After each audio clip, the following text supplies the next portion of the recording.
Hello students, welcome to brilliant minds. मैं हूँ आरती, आपकी मैथ्स टीचर। आज हम स्टार्ट करेंगे अपना चैप्टर 13 फैक्टराइजेशन एक्सरसाइज 13D से। लास्ट वीडियोस में हमने A, B, C exercise already complete कर ली है। और अगर आप जाके सर्च करेंगे class 8 ICSE Selina chapter number 13 factorization brilliant minds, तो आपको सारी प्लेलिस्ट सारी की सारी वीडियोस इजीली अवेलेबल हो जाएंगी। अब देखिए, हम अपनी एक्सरसाइज 13D स्टार्ट करते हैं क्वेश्चन नंबर 1 से। हमारा फर्स्ट क्वेश्चन क्या है, जैसे लास्ट वीडियोस में मैंने आपको ऑलरेडी समझाया है कि जब भी हम फैक्टराइजेशन का क्वेश्चन अटेम्प्ट करेंगे तो सबसे पहले हमें ये देखना होता है कि कुछ कॉमन है कि नहीं। मेन हमारा फर्स्ट रूल तो यही रहेगा ईच एंड एवरी क्वेश्चन के लिए। देखिए, यहाँ से इस पूरे एक्सप्रेशन में कुछ भी कॉमन नहीं आ रहा, क्योंकि कुछ बच्चों को डाउट होता है हमेशा कि मैम हम कैसे समझेंगे कि इसमें आइडेंटिटी लगानी है, मिडिल टर्म स्प्लिटिंग करनी है या कॉमन निकालना है। तो वेरी सिंपल, मैंने आपको ऑलरेडी क्लियर कर दिया कि सबसे पहले तो कॉमन ही देखते हैं। अगर कॉमन आ रहा है तो आप कॉमन निकालिए, देन आगे के फर्दर स्टेप्स करेंगे। अगर कॉमन नहीं आ रहा तो सेकंड स्टेप हमारा क्या था कि हम रीग्रुपिंग करके जहाँ जो ग्रुप्स हैं जहाँ उनको रीअरेंज कर लें एंड देन कॉमन निकाल लें। वो भी नहीं हो रहा तो हमने लास्ट वीडियोस में आइडेंटिटीज भी की थी कि a+b का होल स्क्वायर, a-b का whole square and a² - b square, ये तीनों आइडेंटिटी में से कोई आइडेंटिटी लग जाती है और हमारा सम सॉल्व हो जाता है। देन अगर हमें अपने क्वेश्चन में आइडेंटिटी भी नहीं लग रही, हमने क्वेश्चन को देखा है, देखिए जैसे हम इस क्वेश्चन की एग्जांपल लेते हैं, इसमें से कुछ कॉमन नहीं आ रहा, ग्रुपिंग भी नहीं हो सकती, ये दोनों का पेयर है, इसके साथ कोई पेयर नहीं है। एंड अब आइडेंटिटी को समझिए, जहाँ पे आपकी 3 टर्म्स आ जाएंगी, आपको भी पता है जहाँ तो a+b या a-b वाली आइडेंटिटी लगती है होल स्क्वायर की। बट यहाँ पे 8 है, 8 तो किसी का स्क्वायर है ही नहीं, तो यहाँ पे हमारी आइडेंटिटी भी नहीं लग रही। अब इसमें तो ना आइडेंटिटी लग रही है ना कॉमन आ रहा है, तो हम इस सम को कैसे अटेम्प्ट करेंगे? हम इसको अटेम्प्ट करेंगे मिडिल टर्म स्प्लिटिंग के साथ। देखिए कैसे आपको करना है, क्या होती है मिडिल टर्म स्प्लिटिंग। तो ये हमारी है मिडिल टर्म, हमने अपनी इस मिडिल टर्म को 2 पार्ट्स में स्प्लिट कर देना है, जिससे हमारे पास पेयर्स बन जाएंगे। इसके साथ एक पेयर, एक इसके साथ, तो हम उन पेयर्स में से कॉमन निकाल लेंगे। अब हमने ये समझना होता है, बहुत सिंपल सा रूल है, अपने ध्यान से समझना है। देखिए, जो भी आपकी लास्ट टर्म होगी जिसके साथ x नहीं है, मतलब कोई वेरिएबल नहीं है, उसको आपने फर्स्ट टर्म के साथ मल्टीप्लाई करना है। यहाँ पे क्या होता है 1, अगर कोई नंबर नहीं लिखा तो 1 है, तो 8 × 1 = 8 आप रफ में लिख लेंगे अपनी समझ के लिए। यहाँ पे हम रफ वर्क करते हैं, ये 8 आ गया। अब हमें क्या करना है, ऐसे कोई 2 नंबर्स को सोचना है जिनको मल्टीप्लाई करके आपके पास क्या आना चाहिए 8। एंड यहाँ पे हमारे पास क्या हमें और सोचना है कि हम ये जो मिडल नंबर है ये लिख लेते हैं, यहाँ पे मल्टीप्लाई करके 8 आना चाहिए एंड प्लस या माइनस करने से हमारे पास 6 बनना चाहिए। अब देखिए 4 2 = 8, 4 2 = 8 है एंड 4 में 2 प्लस कर देंगे तो 6 भी आ जाएगा। हमारी दोनों बात सेटिस्फाई हो रही है इन दोनों नंबर से, 2 एंड 4 से। 4 2 = 8 भी है और 4 + 2 6 भी है। तो देखिए हमें कैसे करना है, सिंपल मैंने क्या लिख दिया, x² एज इट इज़ आएगा, ध्यान से देखना है आपने, और लास्ट वाले टर्म भी एज इट इज़ आएगी, उनमें कोई चेंज नहीं होना। जो चेंज होना है वो यहाँ पे होना है। अब मिडिल टर्म आपने 6 नहीं लिखनी है, आपने जो यहाँ पे लिया है ना वही लिखना, और साइन भी वही लिखने है जो यहाँ पे है। तो 4 भी पॉजिटिव है, 2 भी पॉजिटिव है, तो यहाँ पे आएगा 4x है तो साथ x आएगा प्लस 2x, तो हमने लिख दिया 4 + 2x, 4x + 2x। अब इसका पेयर इसके साथ बन जाएगा और इसका पेयर इसके साथ आ जाएगा। अब हम यहाँ पे क्या करेंगे, इन दोनों में से ईजिली जैसे हम कॉमन निकालते हैं, x कॉमन बच गया, x + 4, और इन दोनों में से 2 कॉमन, अगेन x + 4, तो x + 4 हमारी एक फैक्टर आ गया और x + 2 हमारा सेकंड फैक्टर आ गया। और आई होप आपको अच्छे से कंसेप्ट समझ आ रहा होगा। अब हम करते हैं नेक्स्ट क्वेश्चन। जैसे जैसे हम क्वेश्चंस करेंगे आपको क्वेश्चन सारे समझ आते जाएंगे बहुत इजी वे से। अभी हमने क्या समझा था, अगेन वही मेथड करेंगे, 3 को पहले आगे वाले टर्म से मल्टीप्लाई, तो 3 × 1 = क्या आ जाएगा हमारे पास 3, देन सेकेंड हमारे पास क्या है मिडिल नंबर 4। अब आपको क्या करना है, मल्टीप्लाई ऐसा नंबर सोचना जिसको मल्टीप्लाई करके 3 आए, ऐसे 2 नंबर्स, और प्लस या माइनस करने से 4 आ जाए। तो वेरी सिंपल, 3 × 1 = 3 होता है एंड 3 + 1 4। ये हमने अपने नंबर्स फाइंड कर लिए। अब इनकी वैल्यू हम यहाँ पे पुट कर देते हैं। देखिए यहाँ पे मैंने लिख दिया x² + 3 एज इट इज़, पीछे लिख देना है। अब हमने ब्रेक किसको करना है, इसको 2 पार्ट्स में, 3 एंड 1, तो यहाँ पे लिख देते हैं 3x + 1x। 1 वैसे हम लिखते नहीं हैं बट आपको समझाने के लिए हमने यहाँ पे लिख भी दिया है। यहाँ पे हम क्या करेंगे, इन दोनों को कर देते हैं सॉल्व। तो x बाहर आ जाएगा, x प्लस 3 प्लस इन दोनों में से 1, x प्लस 3 अगेन। तो x प्लस 3 आपके पास आपका फर्स्ट फैक्टर आ गया एंड सेकंड फैक्टर क्या हो जाएगा, x प्लस 1। ये आ गए आपके दोनों फैक्टर्स। अब देखिए नेक्स्ट क्वेश्चन में क्या करना है, वेरी सिंपल। अगेन 6 को 1 से मल्टीप्लाई कर दीजिए, 6 1 जा 6, देन आपको क्या चाहिए 5। अब ऐसे कौन से नंबर दो होते हैं जिनको मल्टीप्लाई करके तो 6 आए और प्लस माइनस करने से क्या आना चाहिए 5। अब आप ध्यान से देखिए, 6 1 जा 6 भी होता है और 6 माइनस 1 5 भी होता है एंड 3 2 जा भी 6 होता है। अब कुछ क्वेश्चन ऐसे होते हैं जिनमें दो फैक्टर्स बन रहे होते हैं। अब ध्यान से समझिए, अगर देखिए ये क्वेश्चन हम दोनों क्वेश्चन साथ साथ करते हैं, सेम स्टेटमेंट है बस साइन का चेंज है। यहाँ पे भी जब मल्टीप्लाई करेंगे तो 6 1 जा 6 ही आएगा और हमें यहाँ पे मोस्ट इंपॉर्टेंट थिंग आगे जो बाकी सारे क्वेश्चन से देखिए अभी हमने किए, तो यहाँ पे प्लस था बट यहाँ पे क्या आ गया है माइनस। यहाँ आपने बहुत ध्यान से समझना है। देखिए अब माइनस है ना, तो आपने यहाँ पे लिखना है जो साइन होगा, पॉजिटिव नंबर तो हमें पता है पॉजिटिव है, विदाउट साइन लिखते हैं हम, बट माइनस है। अब इसका मतलब क्या होता है कि आपको यहाँ पे -5 चाहिए, पॉजिटिव 5 नहीं। यहाँ पे आप लिखेंगे 6 - 1, तो जब यहाँ पे हम वैल्यूज़ पुट करेंगे, जैसे हम लिखेंगे a² प्लस 6a -1 है, तो जब माइनस कॉमन निकालेंगे ये तो माइनस का बन जाएगा और यहाँ पे साइन होगा पॉजिटिव, तो हमारा सम रॉन्ग हो जाएगा। देखिए तो यहाँ पे हमें फैक्टर क्या लेने हैं, 3 2 जा 6 एंड 3 + 2 5।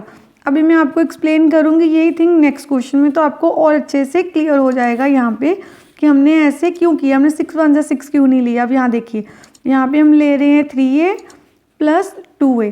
क्लियर, हमने ये कर दिया। अब इन दोनों में से क्या कॉमन है, a, तो हमने लिख दिया a + 3। इन दोनों में से क्या कॉमन है, 2, अगेन हमने लिख दिया a + 3। क्योंकि 6 के टेबल से, जैसे 2 के टेबल में 6 कब आता है 3 पे, तो 2 3 जा 6, 2 हमने कॉमन निकाल लिया, 2 3 जा 6। देन a + 3 एक बार आ गया एंड a + 2 हमारा सेकंड फैक्टर आ गया। देखिए ये सेम होने चाहिए, साइन भी सेम, ये नहीं कि एक बार प्लस है दूसरी बार माइनस आ रहा है। अब यहाँ पे देखिए ध्यान से कि यहाँ पे हमें क्या प्रॉब्लम आनी थी, अगर हम यहाँ पे 6 × 1 ले लेते। अब देखिए सेम क्वेश्चन है जो हमने अभी अभी अटेम्प्ट की है, वहाँ पे हमने 3 और 2 लिया। अगर हम ले लेते 6 1 जा 6 एंड 6 - 1 हमें चाहिए था 5। यही फैक्टर्स होने थे हमारे। ध्यान से देखिए, हमने इसको एज इट इज़ लिख दिया, +6 को लिख दिया। अब यहाँ पे हम लिखेंगे ये दोनों 6a - 1a। देन इन दोनों और इन दोनों में से कॉमन निकालना है। यहाँ पे क्या कॉमन आ रहा है, a, तो अंदर क्या बच गया a + 6। यहाँ पे क्या कॉमन आ रहा है, -1, minus minus plus, a plus का ही रहा, माइनस प्लस माइनस। तो यहाँ पे जो भी साइन होगा आपने उसको तो मल्टीप्लाई करना ही है, उसको भी ध्यान देना है। Minus minus plus, minus plus minus, तो हमारे पास यहाँ प्लस का आ रहा है, यहाँ पे माइनस का। तो ये सम हमारा रोंग है क्योंकि आपके जो साइन भी हैं वो सेम आने चाहिए। तो इसलिए हमने यहाँ पे 6 और 1 नहीं नंबर्स लिए, हमने लिए 3 और 2। देखिए ये हमारा क्वेश्चन क्या लिया है हमने, 3 और 2। तो ये आपको ध्यान देना है, कभी कभी दो फैक्टर्स भी बन रहे होते हैं कुछ नंबर्स के, तो आपको ध्यान देना है किससे हमारा सम सोल्व हो जाएगा। वो आपको जितनी प्रैक्टिस करेंगे उससे ईजिली समझ आता रहेगा। अब ये क्वेश्चन देखिए, यहाँ पे हमें क्या करना है, तो यहाँ पे भी हम ले लेते हैं 3 2 जा 6 एंड अगेन। अब यहाँ पे हमें क्या साइन कौन सा लेना है, हम 3 प्लस अगर 2 लिख देंगे वो तो +5 आ जाएगा, बट हमें +5 नहीं चाहिए, हमें कौन सा 5 चाहिए, -5। अब -5 कैसे आएगा, अगर आप 3 को भी नेगेटिव लें एंड 2 को भी। देखिए ध्यान से, माइनस माइनस क्या होता है, प्लस। मैं आपको एक एक क्वेश्चन बहुत डिटेल में करवाऊंगी और आपको वैसे ही ध्यान से अच्छे से समझना है। देखिए माइनस माइनस प्लस होता है, तो साइन हमेशा बड़े डिजिट का आता है, इसलिए हमारे पास आंसर आएगा -5। अगर हम ले लेते ये नंबर तो हमारे पास आता +5, बट हमें +5 नहीं चाहिए। तो ये हमारे करेक्ट ऑप्शन है जो हमें चाहिए। यहाँ लिखा हमने a² + 6 एज इट इज़ आ जाएगा, -3a एंड -2a। अब देखिए इन दोनों में से हम a कॉमन निकालेंगे, हमारे पास आ गया a -3, और इन दोनों में से हमने 2 कॉमन निकाला। ध्यान से देखना है, माइनस माइनस प्लस, तो a प्लस का हो गया, माइनस प्लस माइनस तो ये माइनस का हो गया। देखिए ये सेम है, एग्जैक्ट सेम आना ही चाहिए। अगर नहीं आ रहा तो इट मीन्स आपने कोई मिस्टेक की है, तो आपको अपना क्वेश्चन दोबारा अच्छे से चेक करना है। यहाँ पे ये कॉमन निकाल लिया, देखो दोनों में आ रहा है ना, ये वाली टर्म और इस टर्म में ये कॉमन हमने बाहर ले लिया, तो हमारे पास क्या बच गया, a-2। तो ये 2 आ गए हमारे इस एक्सप्रेशन के फैक्टर्स। अब यहाँ पे देखिए फिर हमारे पास वही स्टेटमेंट है, बट यहाँ पे माइनस का साइन, यहाँ पे बस यही आपको ध्यान से देखना है। अगर हम यहाँ पे माइनस, ये स्टेटमेंट सेम ले लेते हैं जो यहाँ पे हमने ली, तो अब माइनस यहाँ पे है, यहाँ पे प्लस है। तो अब देखिए अगर सेम स्टेटमेंट आप ले लें, मैं आपको रफ में एक बार करके दिखाती हूँ। देखिए अब हमारी स्टेटमेंट क्या है, स्टेटमेंट है a² + 5a - 6। देन अगर आप वही ले रहे हैं 3 × 2 आपका 6 होना चाहिए एंड 3 + 2 5 होना चाहिए, पर ये सेटिस्फाई नहीं हो रहा क्योंकि यहाँ पे -6। अगर आप ये दोनों, क्योंकि यहाँ आपको पॉजिटिव चाहिए तो यहाँ ये पॉजिटिव बन रहा है, यहाँ पे -6 तो बन ही नहीं रहा, तो इट मीन्स हमारा सम क्या हो जाएगा, रॉन्ग। इन दोनों को लेने से हम करके भी देख लेते हैं। देखिए अगर हम इसको 3a एंड 2a लिख दें तो इन दोनों में से तो a कॉमन आ जाएगा, हमारे पास बचेगा a + 3 + 2 कॉमन आने से प्लस प्लस तो प्लस रहा, plus minus minus. Then again ये सेम नहीं आ रहे, तो इट मीन्स यहाँ पे 3 एंड 2 फैक्टर्स वर्क नहीं कर रहे हैं। तो हम कौन से दो टर्म्स ले लेंगे, 6 एंड 1। तो मल्टीप्लाई करके 6 आना चाहिए एंड प्लस माइनस करके 5। तो यहाँ पे आ गया 6 × 1 = 6। अब हमें चाहिए +5, तो यहाँ पे हम लिख लेंगे 6 - 1। क्या ले लेंगे, 6 - 1। 6 में से 1 जाएंगे, 5 तो पॉजिटिव ही रहेगा। a² + 6a - 1a - 6 ले लिया हमने यहाँ पे। इनमें से आप a कॉमन निकाल दीजिए, आपके पास आ गया a + 6 -1 कॉमन निकालने से माइनस माइनस प्लस, a+ का हो गया माइनस माइनस अगेन प्लस होता है। तो ये देखिए एग्जैक्ट सेम आ रहे हैं, तो a + 6 आपका एक फैक्टर है एंड a - 1 आपका सेकेंड फैक्टर है। एंड आई होप आपको अब अच्छे से कंसेप्ट समझ आ रहा होगा। और अगर आप चैनल पे फर्स्ट टाइम आए, चैनल को सब्सक्राइब कर लीजिए और बेल आइकन को प्रेस कर दीजिए, जिससे आपके पास न्यू वीडियोस की भी नोटिफिकेशन टाइमली आती रहेगी। और वीडियो को लाइक कर दीजिए और अपने फ्रेंड के साथ भी ज़्यादा से ज़्यादा शेयर कीजिए। अब हम करते हैं अपना क्वेश्चन नंबर 6। देखिए क्वेश्चन नंबर 6 में क्या है हमारे पास, यहाँ पे अगेन हमें तो वही सेम मेथड करना है कि लास्ट नंबर को फर्स्ट से मल्टीप्लाई करना है। 4 × 1 = 4। वेरिएबल एज इट इज़ हमारे आ जाते हैं, इसलिए हम रफ में वेरिएबल्स नहीं लिखते। तो प्लस माइनस करके आपको 5 चाहिए, तो अगेन 4 × 1 = 4 एंड 4 + 1 5 भी आ जाएगा। एंड यहाँ पे हमारे पास क्या आ जाएगा, x² एज इट इज़। और लास्ट नंबर भी आपको पता ही है, टर्म हमने एज इट इज़ लिख देनी होती है और इसको ब्रेक करना होता है 2 पार्ट्स में। तो ये क्या लिखेंगे, 4 एंड 1, तो 4xy + xy। 1xy भी आप लिख सकते हैं समझ के लिए, सिंपल xy का मतलब 1xy ही होता है। यहाँ पे xy इसलिए दोनों वेरिएबल्स लिखने हैं। इन दोनों और इन दोनों में से कॉमन फाइंड करते हैं, तो x आ सकता है, दोनों के पास x है। अंदर क्या रह जाएगा, 2x थे, एक यहाँ पे रह गया 4 एंड y। और यहाँ पे क्या आ रहा है हमारे पास, y। यहाँ पे भी y, यहाँ पे भी y, तो y इज़ कॉमन। x यहाँ पे रह गया 4 एंड 1y, क्योंकि 2y थे, तो x + 4y, x + 4y हमारे पास कॉमन आ गया। एंड नेक्स्ट हमारे पास कौन सा फैक्टर आ गया, x + y। नेक्स्ट क्वेश्चन देखिए, अब आपको क्या करना है, सिंपली यहाँ पे भी सबसे पहले 4 को इधर मल्टीप्लाई कर देना है हमें। तो 4 × 1 = कुछ भी नहीं है, तो 1 है, 40 × 1 = 40। देन यहाँ पे ये माइनस का है, वो साइन रहता है उसके साथ, तो यहाँ पे हमें चाहिए -3। अब यहाँ देखिए हमें क्या चाहिए, मल्टीप्लाई करने पे 40 एंड प्लस माइनस करने से -3। जैसे 10 × 4 = 40 है, बट 10 में से 4 सब्ट्रैक्ट करने पे, जब प्लस करने पे 3 नहीं मिलता हमें। ऐसे कोई और नंबर सोच के देखते हैं, 2 8 × 5 = 40 एंड 8 में से 5 सब्ट्रैक्ट करने पे 3 आ जाता है, तो हम यहाँ पे लिखते हैं 8 × 5। अब देखिए आपको चाहिए -3, तो आप 8 - 5 लिखेंगे तो वो +3 आएगा, तो हमें +3 नहीं चाहिए, नेगेटिव। तो इसको माइनस का ले लीजिए और इसको प्लस का। ये सबसे इम्पॉर्टेंट थिंग है जो आपको यहीं पे देखनी है। अगर ध्यान से देख ली तो आपका सम रॉन्ग हो ही नहीं सकता। देखिए अगर आप लिखते 8 - 5 तो हमारा आंसर क्या आता, +3। हमें +3 नहीं चाहिए, हमें -3 चाहिए।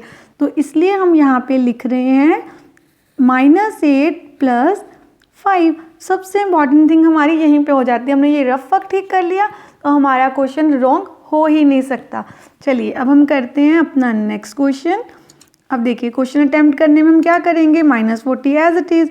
अब इसको ब्रेक कर देते हैं 2 पार्ट्स में। यहाँ पे क्या लिख देंगे, -8a then +5a।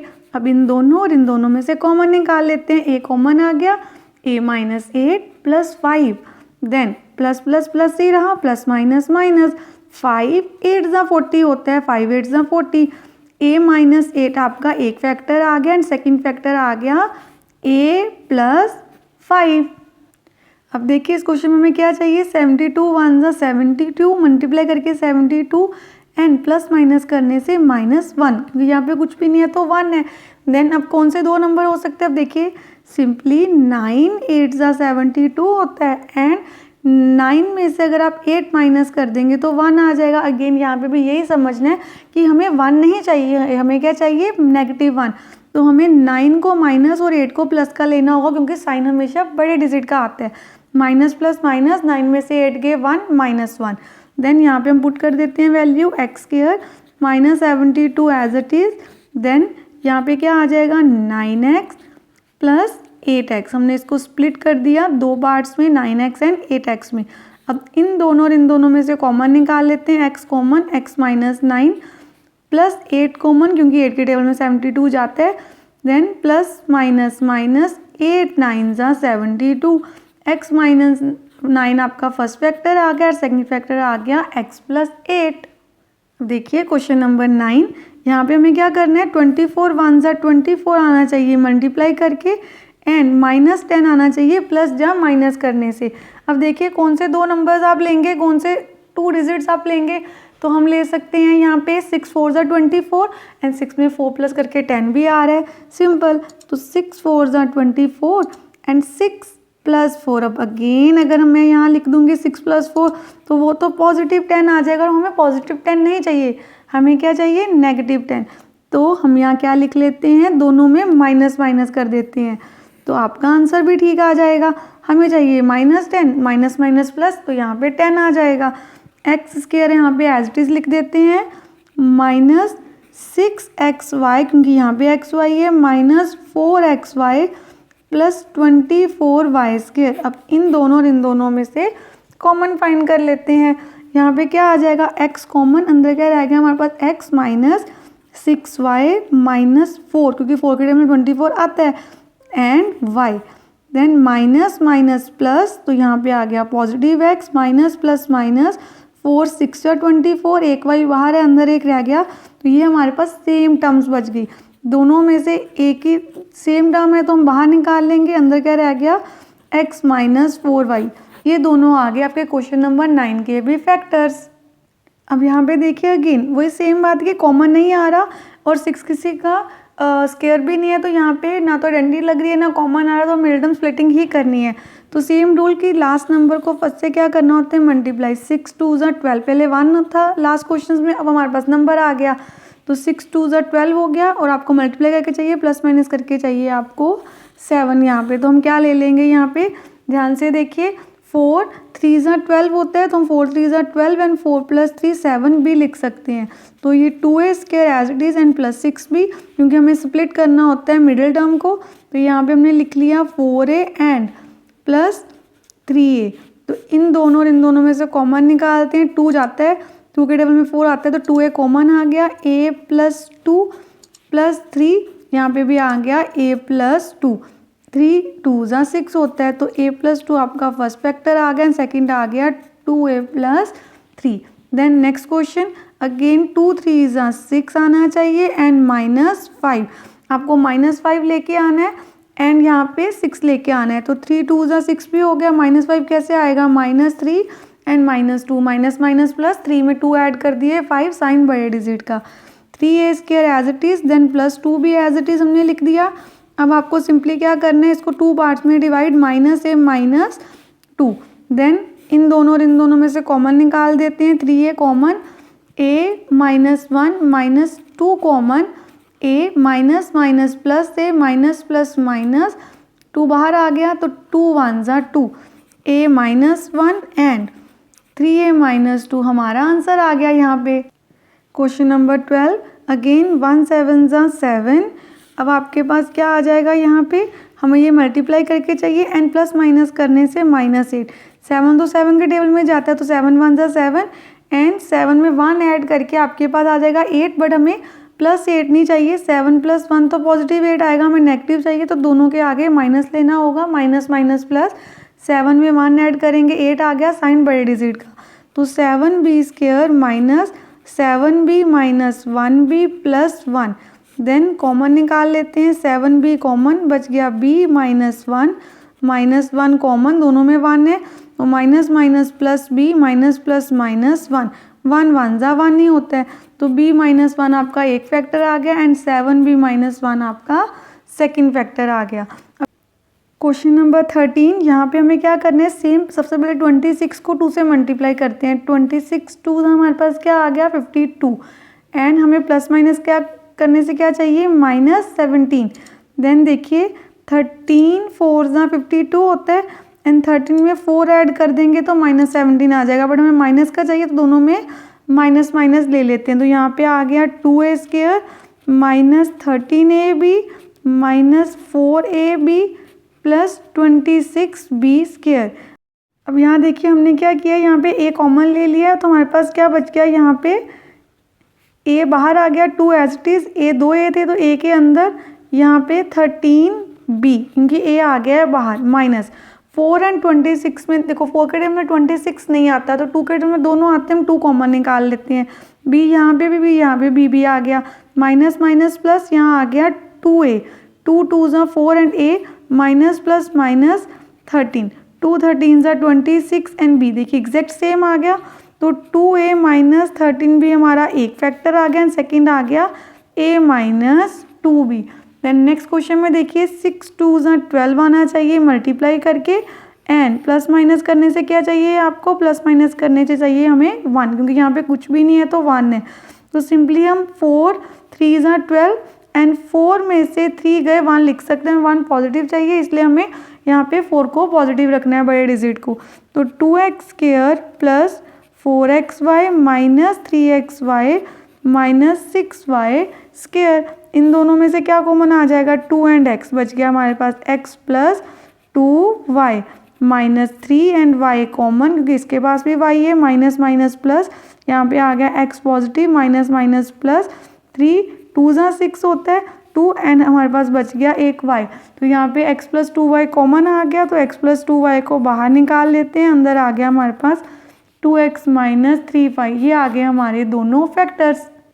Question number 15, 10 4 ज़ा 40 आना चाहिए मल्टीप्लाई करके एंड प्लस माइनस करने से 3 चाहिए आपको। अब देखिए ध्यान से हम क्या ले लेंगे, 8 5 ज़ा 40 होता है ना, यहाँ पे हम लिख लेते हैं 8 5 ज़ा 40, देन हमें क्या चाहिए +3 तो 8 माइनस 5 कर देते हैं, इससे हमारा आंसर क्या आ जाएगा +3। तो ये 4c² as it is plus 8c minus 5c minus 10, इन दोनों में से 4 एंड c कॉमन है बच गया c प्लस 2, यहाँ पे 5 कॉमन है क्योंकि 5 के टेबल में 10 भी आता है, minus minus plus c positive आ गया, माइनस माइनस प्लस 5 2 ज़ा 10, तो c प्लस 2 हमारा एक फैक्टर आ गया, सेकंड फैक्टर आ गया 4c माइनस 5। अगेन 14 3 ज़ा क्या होता है आपके पास, आपको पता है 42 एंड हमें क्या चाहिए यहाँ पे 1 प्लस माइनस करने से 1, तो देन 7 6 ज़ा 42 होता है एंड 7 में से 6 माइनस करने से 1 भी आ जाएगा हमारे पास, तो यहाँ पे हम लिख देते हैं 14x² as it is plus 7x minus 6x minus 3। अब इन दोनों में से कॉमन ले लेते हैं, देखिए 14 और 7 दोनों 7 के टेबल में जाते हैं तो 7 यहाँ पे भी x है, x कॉमन, तो 7 2 ज़ा 14 एक x प्लस 1 क्योंकि 7x एग्जैक्ट पूरा बाहर आ गया है, माइनस 3 क्योंकि 3 के टेबल में 6 आता है तो 3 2 ज़ा 6 x as it is minus minus plus minus minus plus, तो यहाँ पे आ गया 1 3 1 ज़ा 3, तो 2x प्लस 1 हमारा फर्स्ट फैक्टर आ गया एंड 7x माइनस 3 हमारा सेकंड फैक्टर आ गया। अब आप देखिए यहाँ पे क्या करना है, अगेन 3 6 ज़ा क्या आ जाएगा हमारे पास 18 मल्टीप्लाई करके एंड प्लस माइनस करके आपको 7 चाहिए। अब देखिए यहाँ पे कोई डिफरेंट चीज़ नहीं थी, बस जो हमारा b² टर्म आगे होती थी अब उन्होंने उसको पीछे लिख दिया और सिंगल इसका कोई वेरिएबल नहीं होता उसको आगे लिख दिया, सम सेम ही रहा क्योंकि हमने हमेशा जिसके साथ वेरिएबल नहीं है उसी टर्म को जिस स्केयर वाले टर्म के साथ मल्टीप्लाई करना होता है ऑलवेज, तो हमने वही किया है सिंपल। अब आपको 18 और 7 चाहिए, जैसे 9 2 से 18 होता है और 9 में से 2 गए 7 भी मिल जाएगा आपको। तो यहाँ पे हम लिख लेते हैं 6 9b then minus 2b minus 3b square.